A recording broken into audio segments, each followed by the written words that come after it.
And you're very welcome to another edition, the first edition of 2025 Solid Foundations Property Podcast with myself, Pauric Hilferty. Who else have we got? Lisa O'Reilly from Solid Foundations. How are you keeping? Yeah, I'm all good now. And we have a special guest today, but we'll come to him very shortly indeed. So 2025, Lisa, did you enjoy the break, first of all? Have you put on the Christmas stone like the rest of us? Probably not. You were away behaving yourself on Yeah, holidays, were you? I was away for a week, but yeah, definitely put up a few stone. I'm heading up to Australia next week, actually. So Oh, there you it's go. all fun and games. Well, It's all fun and games. I can't wait. all fun and games, exactly. And well, it's a new era. It's a clean slate. Well, first of all, if you've got goals in 2025, hopefully you haven't broken them already. But we're back with a bang, Lisa. Very busy first month. Anyway, getting back, getting up, getting run. It just flies by January, doesn't it? Yeah, it really does. And I think everybody's kind of starting their projects in January. So we were really busy trying to get people housed for the first 3 weeks of January. It was a pretty crazy time. So we're just starting to settle back into it there now and kind of maybe take some stock and maybe like actually strategize for what's 2025 to hold for us for the business, you know.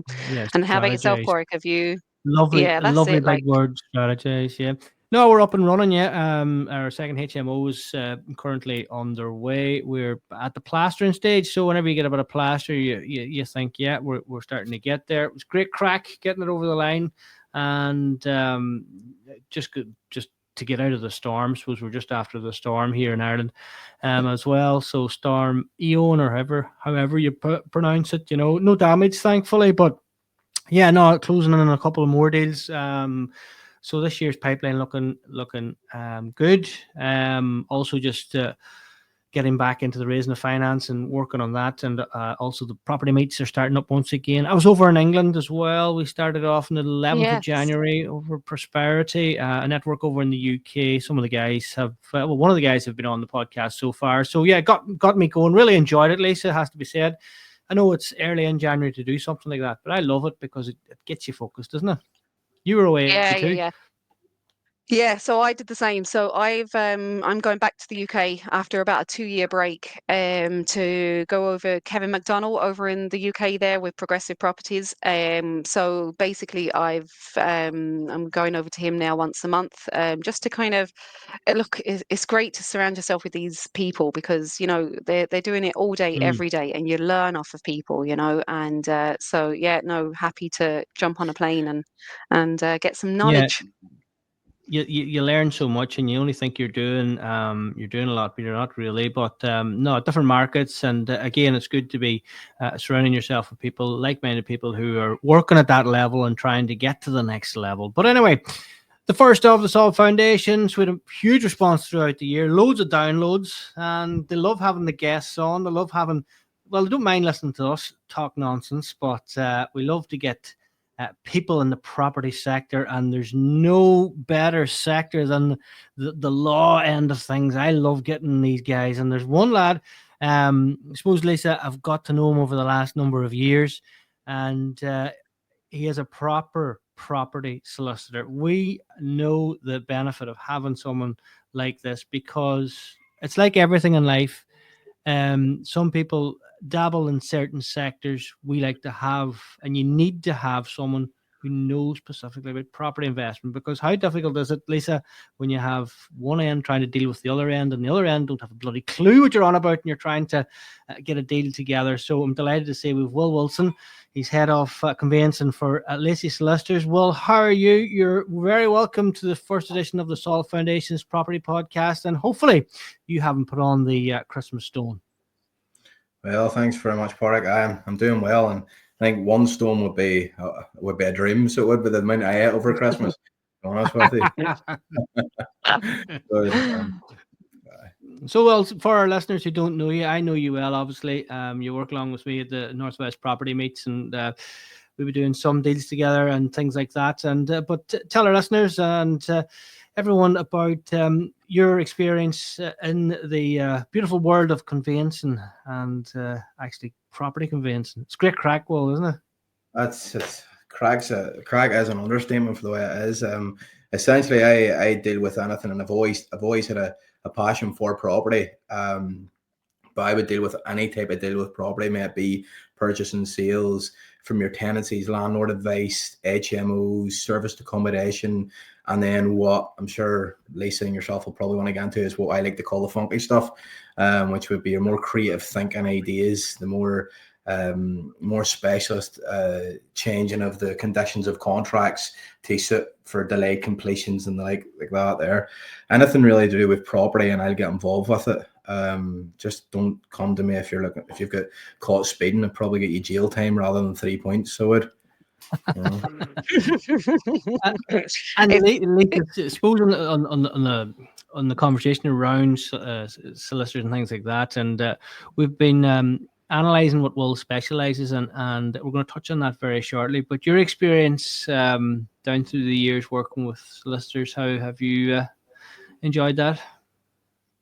It's been immensely fun, so much so that I'm on my fifth solicitor in my 3-year property journey. So yeah, no, it's tricky. I suppose I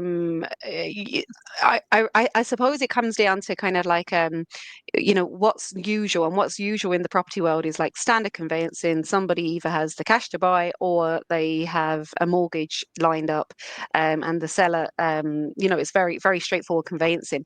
But if you go outside the box and think outside the box there, like with, delayed completions and lease options, a lot of people, just don't want to go near that, including solicitors. In my experience, I actually lost at least one deal because of an unnamed solicitor.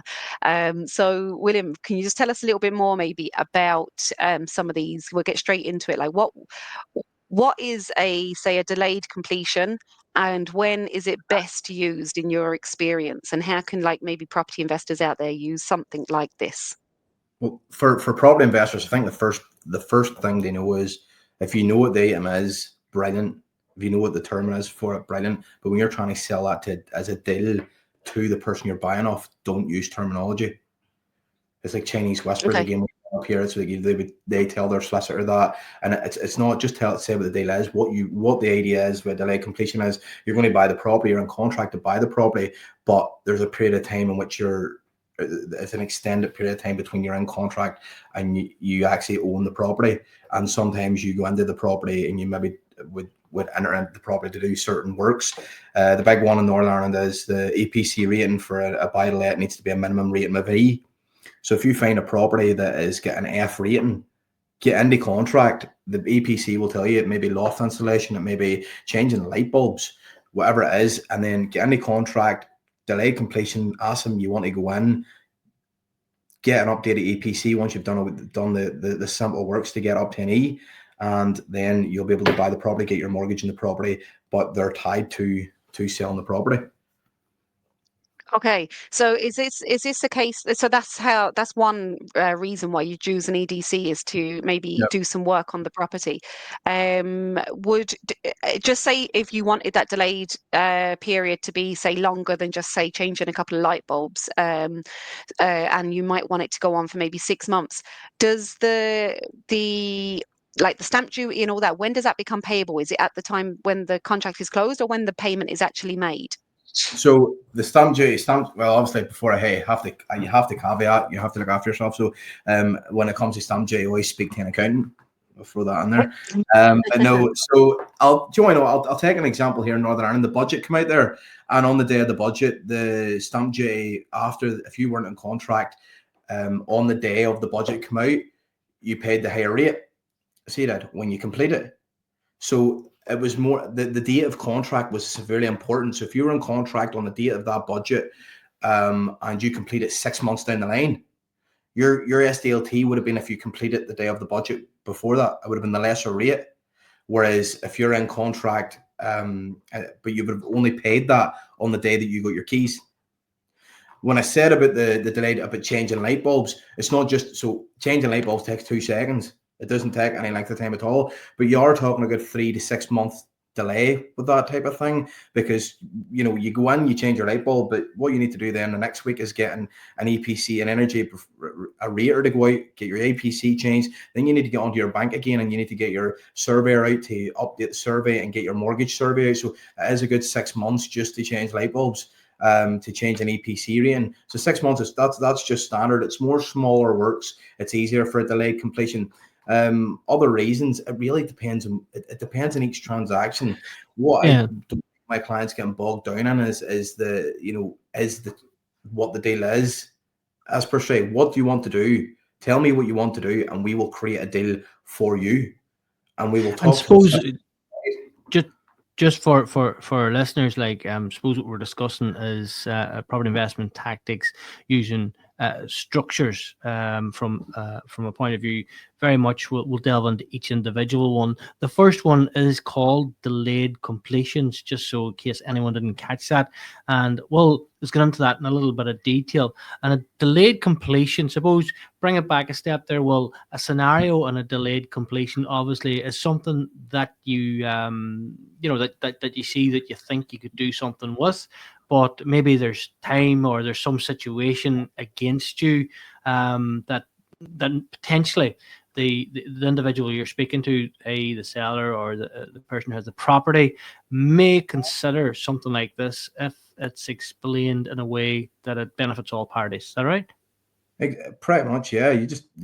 All you literally need to tell people is what it is in the ground. The layman terms. I'm going to buy your property, but for me to buy your property, I need to do A, B, C, and D. So we'll enter into a longer contract. You'll be in contract.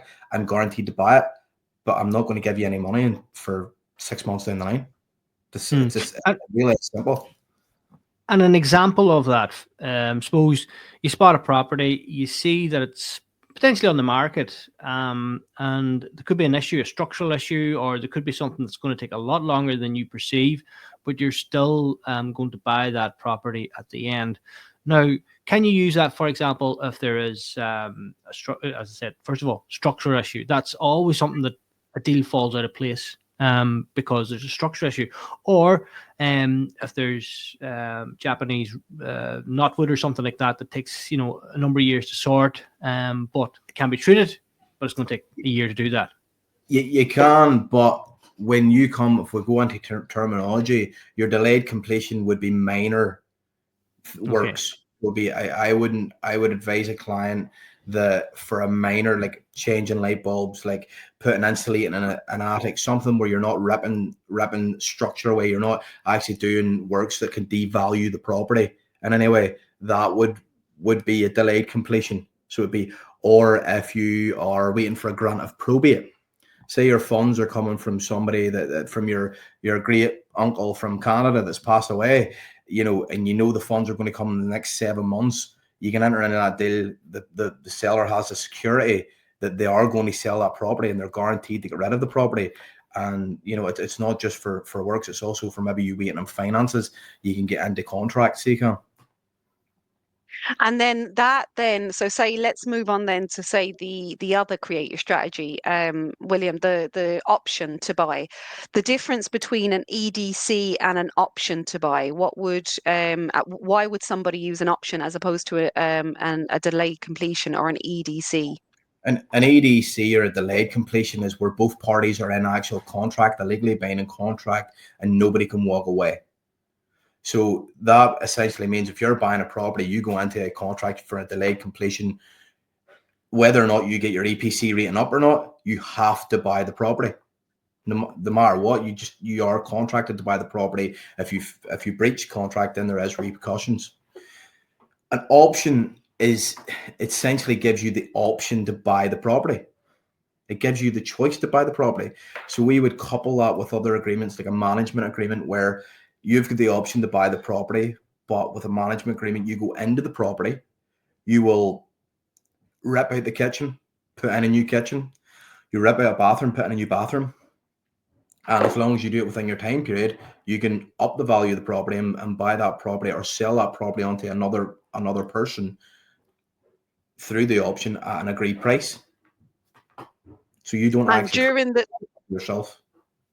So during the time, say say there's a small refurb needed, like a kitchen or a bathroom, say, during that period, the person who's buying the property or has the option to buy the property would put their own money into the property in order to do it up.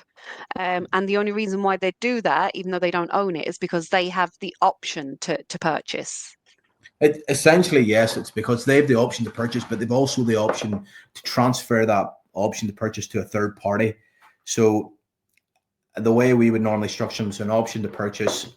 Say we'll work numbers. £50,000 is what the person's looking for the property. The property's a mortgageable. It's no bathroom, no kitchen. You enter into an option to buy that property at £50,000.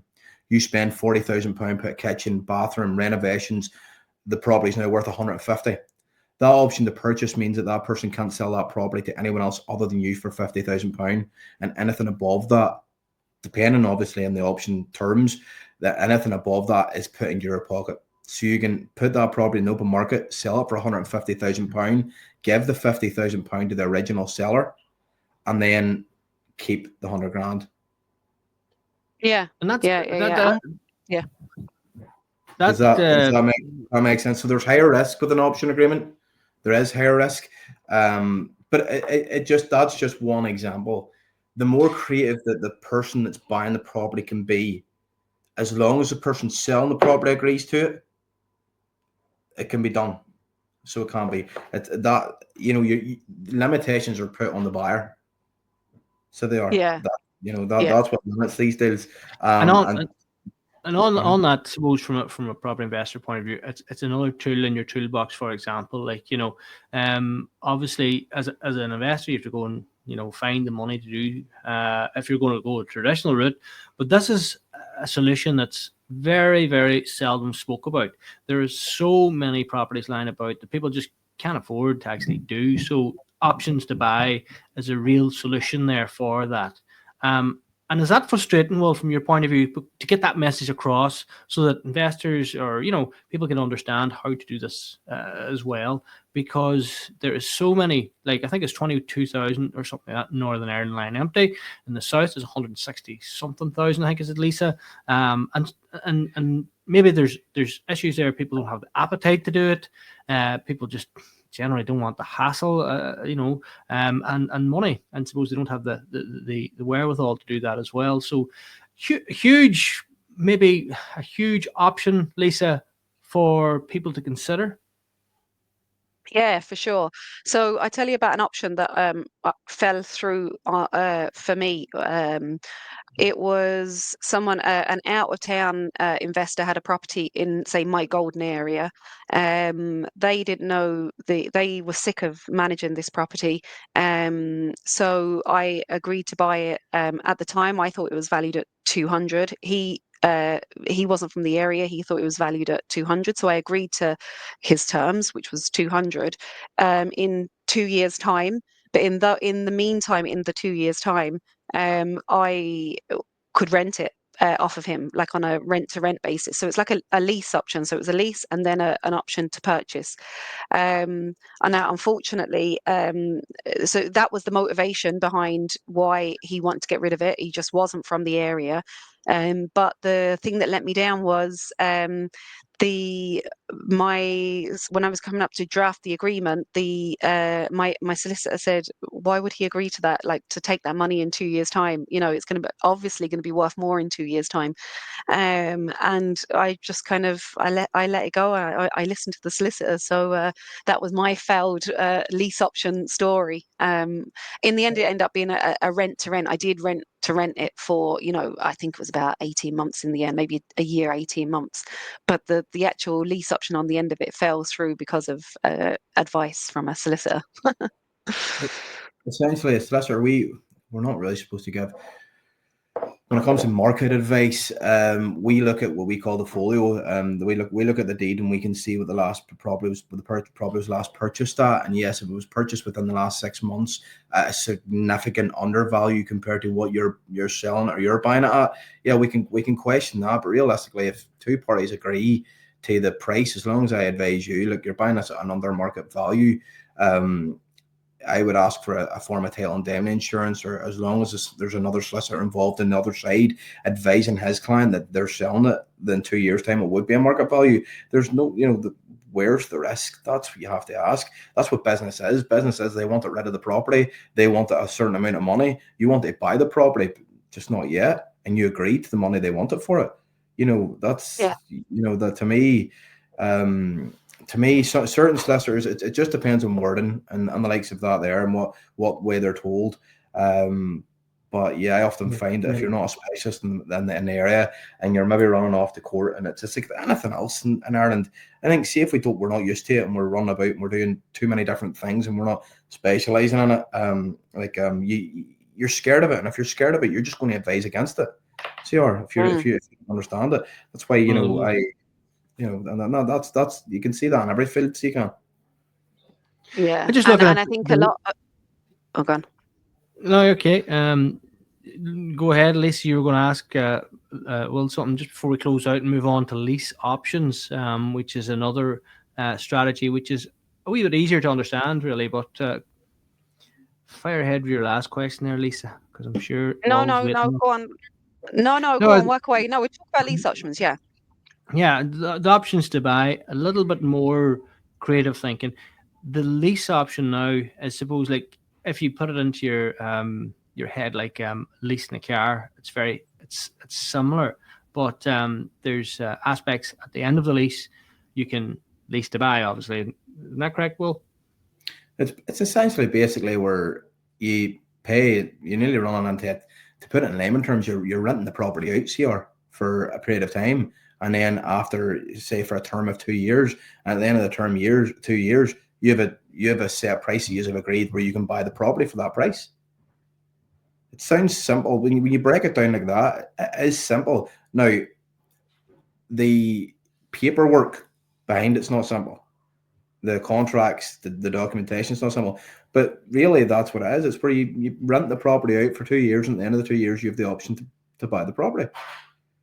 Now, William, on that though, on the lease option, how sturdy is that agreement for the purchaser, the person buying? So the reason why someone might do a lease option is, I'll give you an example. If, say, someone's selling the property, they want 250,000 for the property, but you can say, look, I can give you, say, 220,000 now. Just say the property's not selling, for example. It's been on the market a long time and they want 250 for the property. You can offer like a this or that offer. So I can offer you 220,000 now, or I can give you 250,000 in 2-3 years' time. And in that meantime, I will rent this property off of you for an agreed rent during that time. And only at the end of that, then I will purchase it off you for 250 in 3 years' time. So basically, for the purchaser, you're betting that in 3 years' time, by the time you do the refurb work to it or the few upgrades to it, and with the benefit of time, that this property will indeed be worth 250, but even more, so that's the reason why, say, a purchaser will want to do that. And then equally, why would someone who's selling the property want to do that? Well, they wanted 250 in the first place. You can get 250, but you have to wait for it. So it can work actually. It can be a win-win for both parties. But I suppose my question, William, would be, me being a purchaser, how robust is that agreement, and could the seller kind of swipe it from underneath me, and what would be the process involved in order for me to say, no, you've got the option with me on this, you can't go send it to anybody else, it's me? Do I have to bring them through the courts, and how robust is that agreement? First thing is, when I'm going to speak from my own personal agreements, okay? I have no knowledge, first of all, that the type of agreement I would use has been argued in Northern Irish courts and has succeeded. Okay. So the second thing is, as part of my agreement, or the options I would use would have it's a security called an inhibition. An inhibition is basically a hold put in the property which inhibits anybody else. So if they were going to sell, someone's going to try and sell the property from underneath you, they wouldn't be able to say me and you had an option, Lisa, just to break it down, and Pauric, you tried to sell it to Pauric. Pauric wouldn't be able, his solicitor wouldn't be able to register his interest in the property without my say so. Ah, okay, So and that's called an inhibition.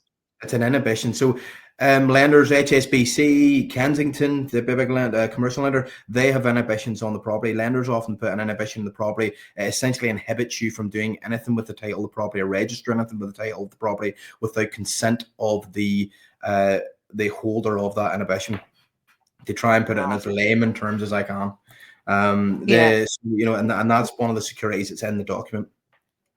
Question though, if the seller has a mortgage on the property, so say they've got a HSBC mortgage on the property, would HSBC allow you to enter into this inhibition agreement or whatever with another party? Yes, it depends on what equity is left in your property. So it would be something you would need to seek consent from HSBC from. So HSBC, most lenders are happy enough because you're not actually essentially you're not saying that you own the property. You're saying that you have a right over the property to buy the property at a certain price. That's what an option gives you. The option gives you the right to buy the property at, say, the £50,000. So it doesn't give a higher right over HSBC's charge.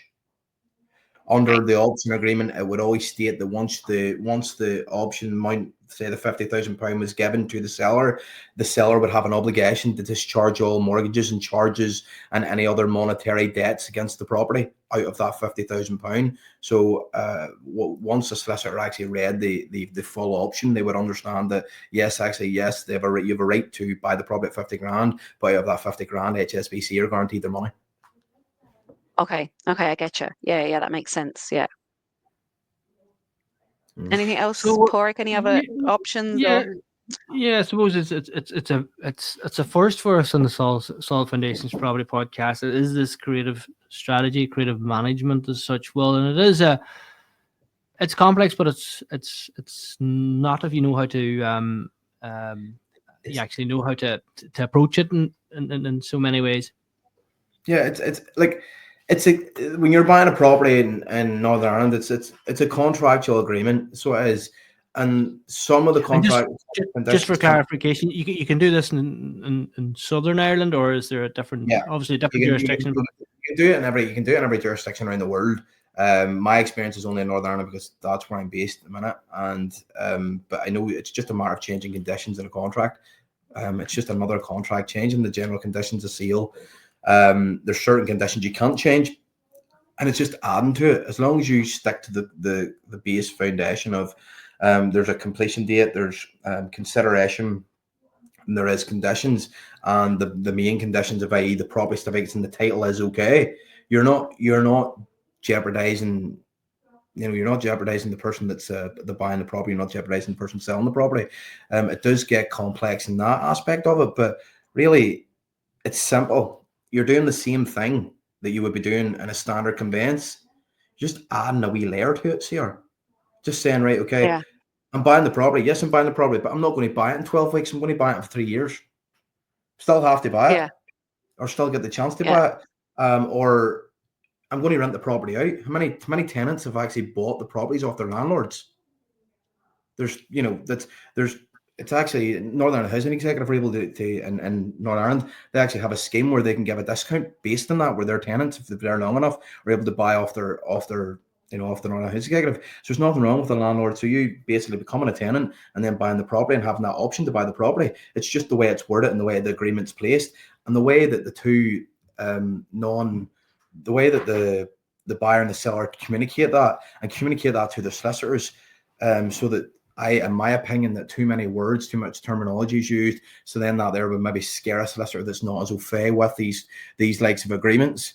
Whereas if you just come up with a deal, let one of the solicitors explain it, or let the solicitors have a couple of conversations to say how can we make this work for our clients? Because essentially that's what our jobs are, looking after our clients. And one thing that I would say, that when it comes to clients, it's not just the purchaser and the seller.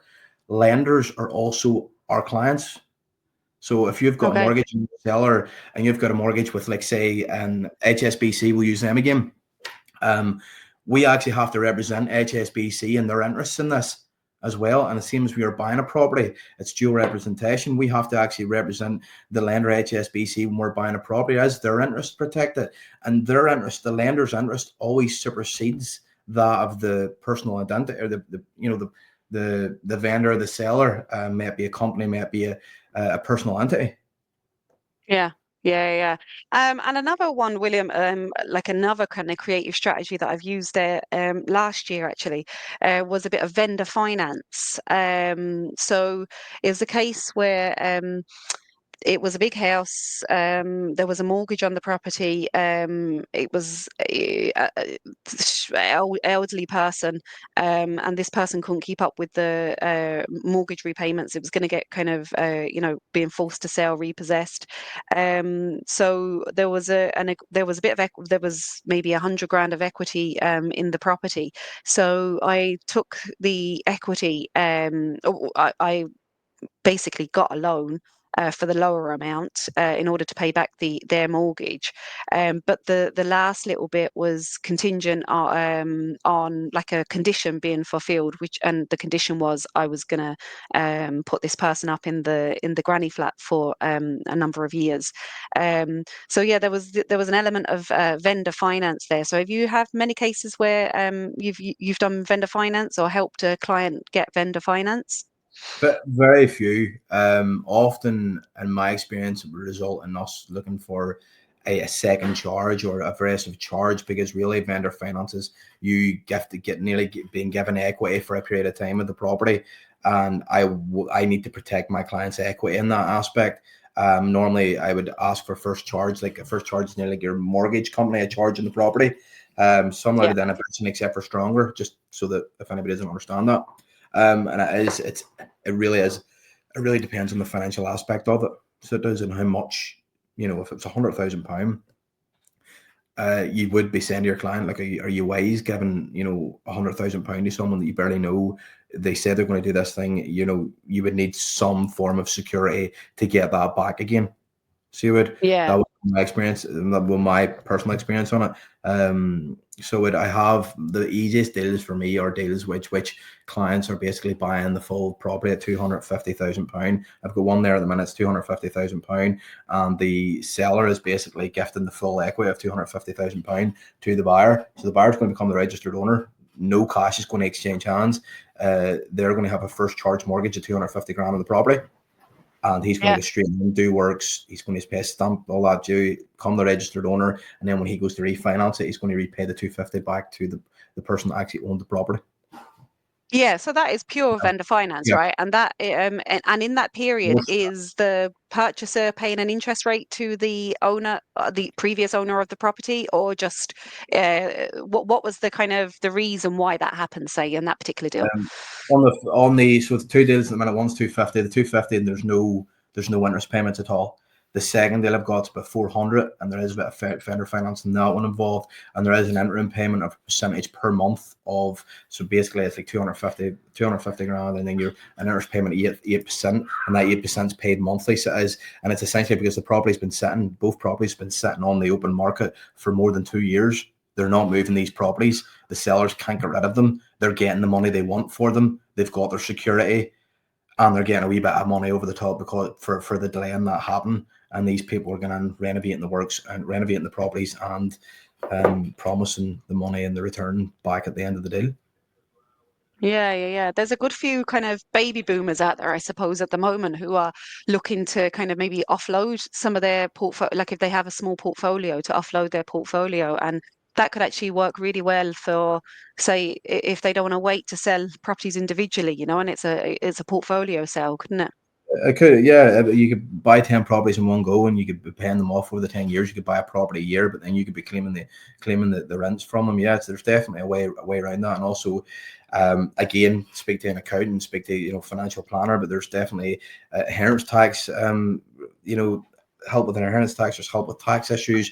Pension. When it comes to a certain age and you offload like that, there's definitely a benefit to doing that tax wise. So there is, and what it means then you've still got your security, your money's still sitting in the pot, but you don't have the headache of, I'm saying this, but as a property solicitor, being a landlord and looking after and owning your own property as a gift, and there is a good profit in it, and there is a good business.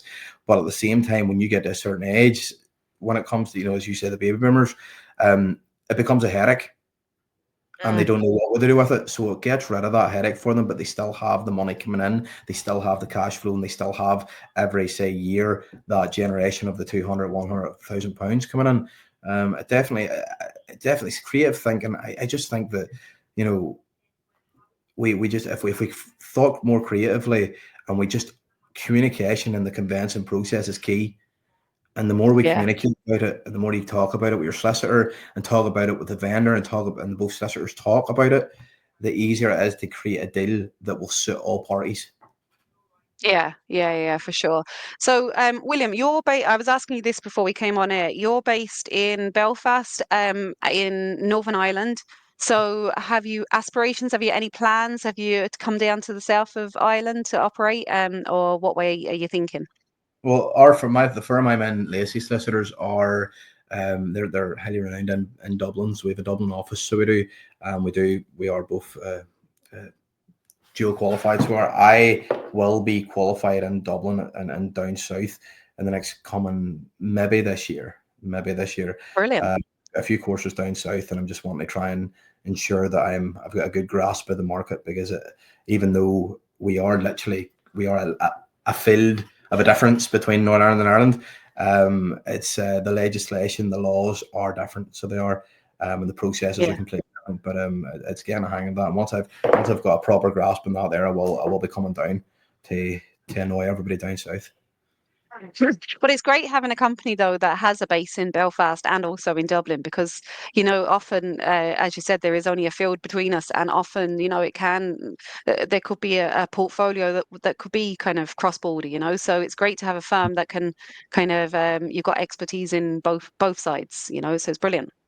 Yeah, it's definitely it's something that it's an aspiration of mine I've got for this year, so it is, and we'll push through with it. Definitely at the amount of like Pauric himself. Pauric's good properties, both in the Republic and both in the north, and the amount of clients I have that both have properties down the south and up north, and I don't like turning down work, so I don't, Lisa. So I think it needs to be.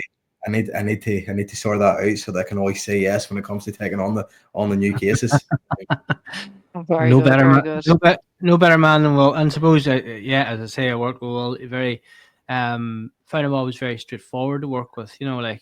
Sometimes those big terminologies that pop their head out in the property world, it does, as you say, it does kind of put the fear of God into some people, and they don't push forward. And obviously, Lisa, you kind of you lost an opportunity due to that fact, and maybe your solicitor didn't understand what they were doing. And suppose it just shows you how important is that power team around you. Because look, at the end of the day, if you can create opportunities, create deals, it's business for solicitors, it's business for you. It's a win-win situation if it's done in the right way, in the right manner. But I suppose we packed a lot in there for 25-30 minutes of that complete list of elements that you do, but there's quite a lot there. And as Lisa has indicated, there's not too many firms that are cross border, that can specialize in property specifically. But with Lacey's your career just over the last number of years, you've been in the sector for a number of years.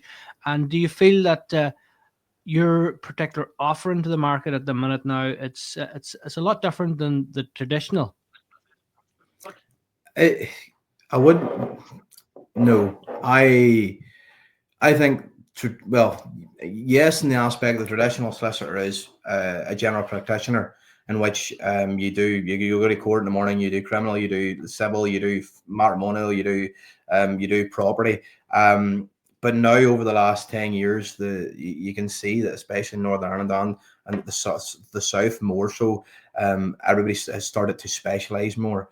I have just specialised in property rather than becoming a specialist conveyancer, which is just buying and selling. It's more property law, and that's the only difference with myself. So it would be, I would specialise. I try to specialise in every aspect of property rather than just the standard purchase and sale process. And you do find that quite a lot of that is happening across the whole island. So it is. just more crack. You must have. That's crack. It's just, it's that's the funkier the better, Pauric. You know me, I love a good day. The word has landed. The funkier the better. Yeah, we did warn Lisa earlier on about that word funky. Maybe just explain for our listeners. Is that creativeness in you, Will? Yeah. Exactly. It's way back. It's the more creative the better. More creative the better. I want you to ring me and tell me, look, William, I want you to sit down before I talk to you about this. That's exactly what I want, because that's what makes it so interesting. Take a big deep breath there. Well, there've been plenty of them. But you know what's really refreshing? What's really refreshing about that, Will, is to say you want that's what you like, that's what you want. You want some, but it's like I'm an accountant myself, and I love anything kind of creative. Or I think you've got the foundations, but yet if you've got that creative mind as well, you can make stuff happen. And I think there's so many people out there with property problems who just wants to get rid of their property. They don't want to be in it anymore, but they've just got this mental block. Maybe there's a lot of debt outstanding on it. Maybe they just feel like there's no one to buy it at that particular price, and they need a set price for it. So if you can just think outside the box, use your knowledge, but actually just use that then to think outside the box. I think there's definitely deals to be done across both Northern and Southern Ireland, right? Yeah, definitely. I fully agree. And communication is key. Yeah, and it is about suppose years ago there wasn't that kind of element of focus around networking groups and things like that to ask those types of questions, and thankfully there is a lot of that now that has improved quite a lot, and suppose people aren't feared to reach out. Well, and we'll put your details in the Solid Foundation Property Podcast notes, and we'll put you there as well. And did you get the whole Facebook working yet, Will, or is it still all you're still fairly serious? Or I see some of the practices over in the UK, like, they're all, they're really, really good. Like, you get young solicitors giving TikTok advice. I love to see that. I can see you in that, Will. I can see that future. You're not catching me in TikTok no matter what. I love technology. Our firm is all for technology. Our firm's got a Facebook account. We post on it every single day. Instagram, LinkedIn, every single day we have a post going out. Myself personally, I have a Facebook account. I looked at it last, I think, in November. So I did. So no, I'm terrible at it. The Ryan Serhant of solicitors across Northern Ireland and the Republic, of course. But we'll get you there. No, but in fairness, I think that aspect of social media is kind of taking down the barriers as well. And it's not as very corporate. Lisa was very corporate in her back in the day, but now I think that aspect, is definitely making it a little bit easier for people to break down those barriers, get the key information, and as you say, you love to get something funky. So anything funky, you can sort out, William. Yep, other than TikTok. Donald Trump loves TikTok. What are you on about? It was good enough for Donald. Yeah, good enough for Donald. Well, Lisa, that was a brilliant 45 minutes or so speaking to William. You picked up loads of nuggets there, no doubt. Yeah. So I think my ideal podcast would be having William and maybe Brendan Allen or an accountant, having a solicitor and an accountant, and just grilling them with loads of questions. What do you reckon, Pauric? Do you reckon that would be the dream podcast? You would love that. I would throw the feet up and fall asleep. It's kind of what you need is a solicitor, an accountant, an estate agent, and a pub.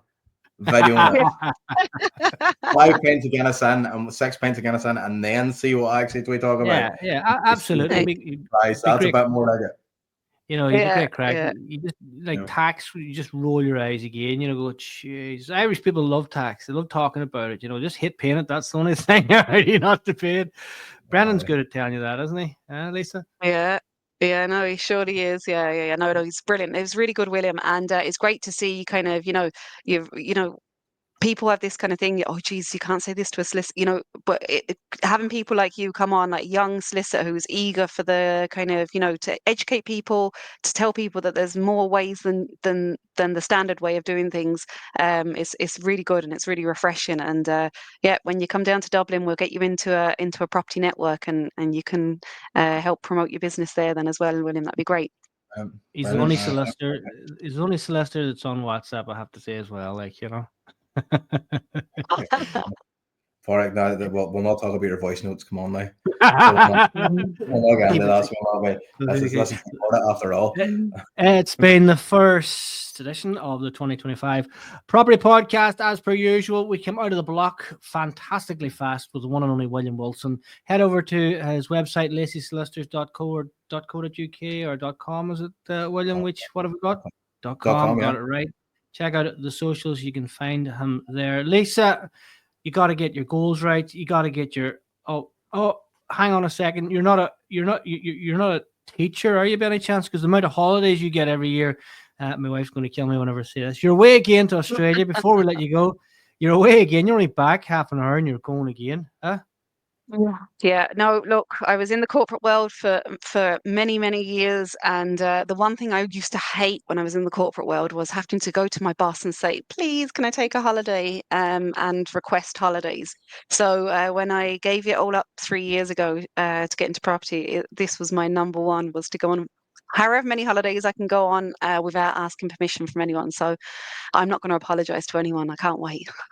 Well, do enjoy. That's all from us on this edition of the Solid Foundation. Don't forget, check us out on our Facebook page. We update stuff on that, and also give it a wee like if you like the podcast. Thanks for all the positive feedback. We hope to make 2025 just as good. We have the Northwest Property Meet, if you're listening to this, on February the 24th. It's a Tuesday night. The dates could be wrong there, but it's a Tuesday night, the last Tuesday of February. Do come along with some amazing speakers. Network with like-minded people as well. If you like the podcast, share it out. Let people know that you listen to it and tell them all about it. Good night. God bless.